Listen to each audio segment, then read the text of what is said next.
देखकर, जवान देखकर भोगों में मत फंस। जब इस शरीर से प्राण निकलने का अवसर आएगा तो कोई भी चाहे जितना प्यार का नाटक करता हो तेरे साथ चलने वाला नहीं। शरीर साथ छोड़ दे तो भी साथ ले जाने वाला। ऐसा थोड़ी कि दोनों एक साथ मरे तो विमान आया और दोनों को बैठाल करके ले गए और वहां VIP स्तर से स्वागत होगा कि भाई साथ प्राण त्यागे दोनों प्रेमी। नहीं, कोई भी सजन, कोई भी परिवार, शुद्ध दारा, ये सब अलग अलग गति को प्राप्त होने वाले हैं। इसलिए मद, लोभ, चतुराई छोड़ो, शंका मत करो, निरंतर नाम जप करो। नाम जप करने से तुम अपने घर पहुंच जाओगे जहां ना जन्मना है ना मरना है। तुम्हारा देश और है, तुम भगवत देशवासी हो, तुम भगवत अंश हो। इस माया के भूल भुलैया में आकर के फंस गए हो। ऐसा ये संसार रहट की जैसे घड़ियां, एक रीति फिर जाए एक आवे फिर भरियां। नया जमाना है तो रहट कैसे देखा होगा? गांव में जो रहते हैं वो जानते हैं, बैल से चलता है। इतनी बड़ी बड़ी चौकोर बाल्टियां होती हैं, एक जाती है तो भर करके जब आकर के वो नाली में पलटती, दूसरी खाली हो जाती, फिर पलटती, फिर भर, ऐसे क्रम चैन बना हुआ है। उसी से खेत सींचा जाता था। पूरे दिन मेहनत करने के बाद वो 10-20 हाथ खेत सींचता, तब खाने के लाले पड़े रहते थे। ये व्यवस्थाएं नहीं थी जो आधुनिक थी, ये हमने देखा है खुद। अरे अपने हाथों से पूरा ऐंच करके 20 लीटर उसमें पानी, फिर उससे खेत सींचा, नाली में डालो वहीं सूख गया। 150 बाल्टी जब डालो तब आगे बढ़ा। ऐसे मेहनत से तब अन्न पैदा होता था। बोले ऐसे ही है, एक खाली एक भरा, एक खाली एक भरा। सुख और दुख, जन्म और मृत्यु, यही द्वंद्व क्रम चल रहा है। उपजी उपजी बिन सन करे, फिर जमे गिरास। यही तमाशा देख के मेरा मनुआ भया उदास। बार बार जन्म, बार बार मरण, बार बार मिलना, बार बार बिछो, ये कब तक चलता रहेगा? मेरा मन उदास हो गया, इसीलिए संसार से भाग पड़ा और भगवान की तरफ लगा। धर्मदास जी कहते इसीलिए मेरा मन उदास हो गया। यहां कुछ शाश्वत नहीं, सब धोखेबाजी। कलप कलप के भय है सब गुड़ की माखी। चाखन लागी बैठ लपट गई दोनों पाखी। पंख लपेटे सिर धुने मन ही मन पछताए। वह मलया गिर छाड़ के यहाँ कौन विधि आए। कह रहे ऐसे भोगों में फंस गया जैसे मक्खी जो है ना, वो गुड़ में जाकर के मीठा पाने के लिए बैठ गई। जे ही बैठी दोनों पंख लिपट गए। अब पंख लिपट गए, अब तो उड़ने की ताकत नहीं रही, उसी में मर गई गुड़। ऐसे ही भोगों में इतना चिपकाहट है, एक बार जो गया वो भूत के लड्डू, कभी तृप्ति होने वाली नहीं। ये भोगो, ये भोगो, ये भोगो, अब भोगोगे, अब ऐसे ऐसे सुखी। अच्छा आज बस आज आज आज में पूरा जीवन नष्ट हो गया। कहां वो परम शीतल भगवान का नाम, भगवान की महिमा, और कहां ये झूठा माया का नाटक। पूरा जीवन इसमें व्यतीत हो गया। श्री धर्मदास जी कह रहे सुचित होए गुरु शब्द विचारो हो। सावधान, गुरु के शब्दों पर ध्यान दीजिए जो गुरुदेव ने उपदेश किया है। शब्द विचार, नाम धरि दीपक ले उर्बारो हो।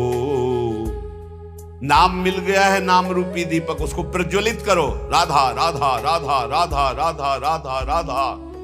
तेज में प्रकाश ज्ञान का, वैराग्य का, भक्ति का आपके हृदय में हो जाएगा। जुगन जुगन के अरुझनी क्षण में निर्वारो हो। जहां नाम जागृत हुआ, जुग जुग से जो भटके फंसे हुए थे, एक क्षण में सबसे दूर हो जाओगे। ऐसा ज्ञान प्रकट होगा नाम जप करने से। पंथे चलो गरीब होए मदमोह निवारो हो। दैन्य होके चलो इस मार्ग में, अभिमान मत करो। बहुत विचित्र समस्या है ये। दूसरे के कल्याण की भावना की आड़ में अपनी वासनाओं की पूर्ति का जो अंदर के छलिया लोग छल रहे हैं ना, इसे कोई समझ नहीं पा रहा। हम लोग बहुत बुरी तरह फंस जाते हैं। होता है बाहरी पोजीशन, जगत कल्याण, और आंतरिक अपनी वासनाओं की पूर्ति। रुपया, पैसा, मान सम्मान, बड़ा धोखेबाज हमारा मन हम ही को धोखा दे देता है। बहुत बहुत धोखा, बहुत धोखा। ये बात मतलब बहुत सूक्ष्म है, भगवान की कृपा से समझ जाए तो समझ जाए। जुगन जुगन के अरुझनी क्षण में निर्वारो हो। जुग जुग से इसी में फंसाए चला आ रहा है मन। बड़े गर्व से ठेका लेते जगत उद्धार का। खुद में जितनी जानकारी उसको आचरण में उतारने की 1% क्षमता नहीं। कैसे हो जाएगा, कैसे हो जाएगा। जुगन जुगन के अरुझनी क्षण में निर्वारो हो। सुचित होए गुरु शब्द विचारो हो। सावधान, गुरु के शब्दों पर ध्यान दीजिए। पंथ चलो गरीब होए। जो सुख देखा नाम भजन में, वो सुख नाही अमीरी में। मन लागो मेरो यार फकीरी में। गरीब का मतलब समझते हैं दैन्य भाव। गरीब का मतलब दरिद्रता नहीं, दैन्य। यही दीन प्यारे वेद पुकारे द्रवो श्री भगवान। भगवान को दीन बहुत प्रिय। अहंकार रहित जीवन दैन्य जीवन होता है। साहब नयन निकट बसे, सतदरस निहारो हो। अगर दैन्य रहोगे तो साहब निकट हैं, अहंकार करोगे तो बहुत दूर नगरी दौड़ते रहो, मिलने वाले नहीं। आपे जगत जिताई के मन सब से हारो। अपने को सबसे न्यारा करके हार जाओ। मैं हार गया प्रभु। हारे को हरिनाम, अपबल तपबल और बाहुबल, चौथो बल है दाम। शूर किशोर कृपाते सब बल, हारे को हरिनाम। आपे जगत जिताई के मन सबसे हारो हो। जवन विधि मनुआ मरे, सोई भांति सम्हारो हो। जिस तरह तुम्हारा मन निर्विषयी हो जाए, भगवदाकार हो जाए, वही उपाय करो। बास करो सतलोक में, दुख नगर उजारो हो। धर्मदास निज नाम पर, तन मन धन सब वारो हो। जो तुम्हें नाम मिला इसी पे न्यौछावर कर दो, तन मन धन प्राण सब। ये नाम बहुत बड़ी वस्तु है, इसे कोई जल्दी पकड़ नहीं पाता। पहले कसैला, कड़ुआ और फिर अमृत। नाम अमृत कैसा? पहले कड़ुआ कसैला लगेगा क्योंकि रोग है, उसको हटाएगा, भाव रोग को, पापों को। फिर जो मीठा लगता है, फिर जो नशा चढ़ता है, फिर परमानंद की प्राप्ति होती है। नाम जापक के समान कोई भी नहीं है।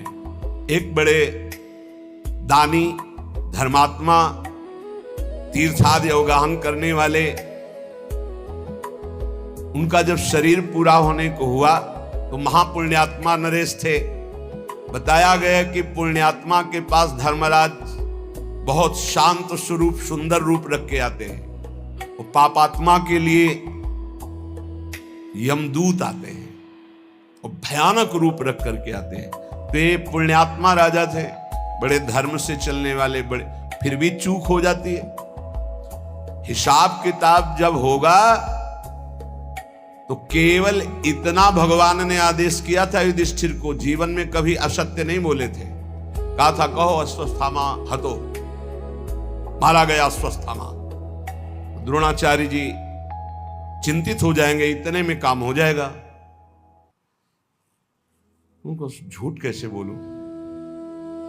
मारा गया था हाथी, भगवान ने आदेश किया था इतना केवल बोलो अश्वत्थामा मारा गया, तो सत्य था। फिर प्रश्न होता कौन अश्वत्थामा मारा गया, तब अगर आप कहते मनुष्य मारा गया तो झूठ होता, क्योंकि हाथी मारा गया था।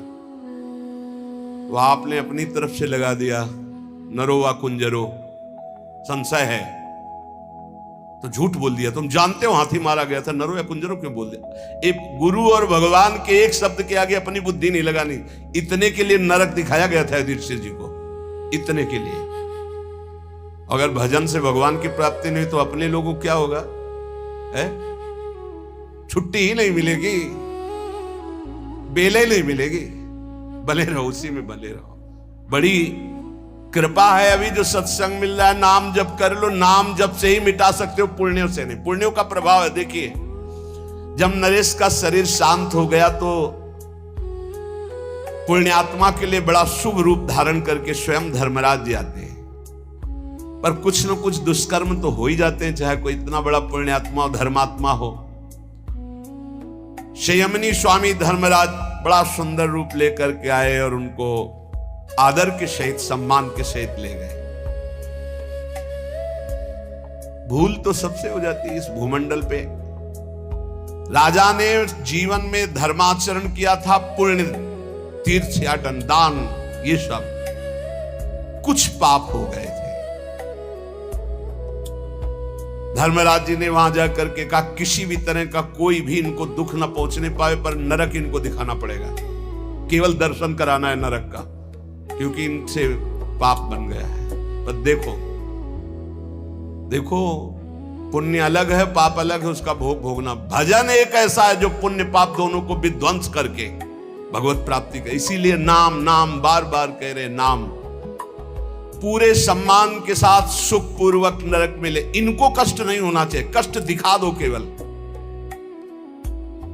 और जैसी रुचि इनकी हो वैसे ही चलना, क्योंकि बहुत पुण्यात्मा इसके बाद ये दिव्य लोकों को जाएंगे और स्वर्ग सुख भोगेंगे। प्रमाद ना होने पावे, समस्त सेवकों से कहा। प्रणाम किया धर्मराज को। दूतों ने बड़ा सुंदर रूप धारण कर, सुगंधित वायु, शीतल मंद वायु चल रही, साथ चल रहे। जेव ही वो नरक में प्रवेश किए, चारों ओर भयंकर क्रंदन मचा हुआ। लाखों चिल्ला रहे थे जीव, कोई उबाला जा रहा है, कोई काटा जा रहा है। मरना तो वहां है नहीं, मूर्छा वहां हो नहीं सकती, चेतना में सारे कष्ट होते हैं। उनको भारी कष्ट हुआ, खड़े हो गए। पुण्यात्मा दयावान तो थे ही। कहा ये सब क्या है, ये क्रंदन कैसे हो रहा है? धर्मराज के दूतों ने कहा सब पापात्मा जीव हैं जो मृत्यु लोक में जाकर पाप किए, उनका ये दंड भोग रहे। खड़े हो गए, उनकी सांस एकदम, इतना भारी कष्ट दिया जा रहा है। जे भी वो वहां खड़े हुए तो सबका रोना बंद हो गया। राजा ने दृष्टि डाली, सब शांत, न कोई मारा जा रहा है, न कोई काटा जा रहा है, न कोई, सब रुक। यमदूत भी रुक गए, सब ऐसे। पूछा ये क्रंदन क्यों रुक गया? तो उनका, आप जैसे पुण्यात्मा द्रवित हो गए और खड़े हो गए, तो जितनी देर आप खड़े रहोगे उतनी देर किसी को यहां दंड नहीं दिया जाएगा। आपके पुण्य प्रभाव से सबके कष्टों का शमन हो गया। जहां आप यहां से कदम निकाले फिर इनको ऐसे दंड दिया जाएगा। नरक के प्राणियों को इतना दुखी देख करके कहा महाराज मैं यहां से कभी नहीं जाऊंगा। मैं इतने प्राणियों को सुख देने के लिए मैं स्वयं नरक भोगूंगा, कभी यहां से नहीं जाऊंगा। उनका ऐसा हो ही नहीं सकता, केवल आपको नरक दिखाना, भोगना नहीं, क्योंकि आपको दिव्य भोग भोगने ऊपर के लोकों में जाकर के। धर्मराज के दूतों से कहा मैं यहां से जाने वाला नहीं, अपने स्वामी से बोल दो। और स्वामी ने कहा था अनुकूल रहना इनके, किसी भी तरह इनके प्रतिकूल मत होना। अब वो बलपूर्वक तो निकाल नहीं सकते थे। धर्मराज के पास आए और कहा वो पुण्यात्मा राजा कह रहा है मैं नरक से नहीं जाऊंगा, क्योंकि सबको शांति मिल रही, इसलिए मैं यहीं खड़ा रहूंगा। धर्मराज जी ने देवराज जी से बात की, तो बड़ा पुण्यात्मा है, आपके लोक में आने वाला था, ये तो जबरदस्ती कर रहा है कि मैं नरक में रहूंगा। अमरावती अधीश्वर देवराज इंद्र धर्मराज दोनों समीप गए और कहा ये पापी जन है, इनको भोग भोगना ही पड़ेगा। वो तो आपके केवल समक्ष सानिध्य के कारण इनका थोड़ी देर के लिए दंड विधान रुक गया आपके पुण्य प्रभाव से।